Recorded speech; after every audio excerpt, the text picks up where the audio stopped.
யாரோடு யார் கூட்டணி சேர்ந்தாலும் பாமகவுக்கு கவலை இல்லை என்று தெரிவித்த அக்கட்சியின் இளைஞரணி தலைவர் அன்புமணி ராமதாஸ் திமுக மூழ்கும் கப்பல் என்று விமர்சித்தார். மக்கள் நல கூட்டணி குறித்தும் அவர் தனது கருத்தை தெரிவித்தார். திமுக ஒரு மூழ்கின்ற ஒரு கப்பல் அது. அதுல யார் ஏறினாலும் அவங்களும் முழுகதான் போறாங்க. திமுக மக்களுடைய நம்பிக்கை முற்றிலும் இழந்த ஒரு கட்சி அது. இப்போ அதிமுக பிஜேபி கூட கூட்டணி ரகசிய கூட்டு வச்சிருக்காங்க. இந்த இதுல யார் கூட சேர்ந்தாலும் எங்களுக்கு கவலையே கிடையாதுங்க. நாங்க தெளிவான நிலைப்பாடு இருக்கோம். எங்கள் மீது எங்களுக்கு நம்பிக்கை இருக்கு, தன்னம்பிக்கை இருக்குது. மக்கள் மீது எங்களுக்கு நம்பிக்கை இருக்குது. மக்கள் எங்கள் மீது நம்பிக்கை வச்சிருக்கிறாங்க. எங்களுக்கு பலமே எங்களுடைய இளைஞர்கள், பெண்கள். மதுவை ஒழிக்கணும்னு நாங்க தமிழ்நாட்டில் யாரை கேட்டாலும் மது ஒழிக்கின்ற கட்சி பாட்டாளி கட்சி, ஊழலை ஒழிக்கின்ற கட்சி பாட்டாளி கட்சி தான் மக்களுக்கு எல்லாருக்கும் தெரியும். அந்த நம்பிக்கை எங்களுக்கு இருக்கு. யார் வந்தாலும் சரி வரலாலும் சரி எங்களுக்கு கவலையே கிடையாது.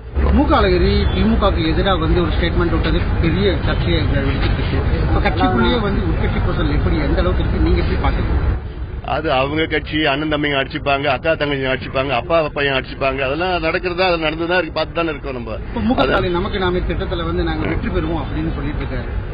நமக்கு நாம ஒரு ஏமாற்றுறது, மக்களை ஏமாத்துறது. அது மக்கள் நல கூட்டணி கடைசியில ஒவ்வொரு பகுதியிலையும் நாங்க எழுச்சி காட்டுவோம், மக்கள் கூட்டம் அதிகமா வருது, நாங்க வந்துருவோம் அப்படின்னு சொல்லி முதல்ல அவங்க 4 பேர் ஒன்னா இருக்கட்டும், அப்புறம்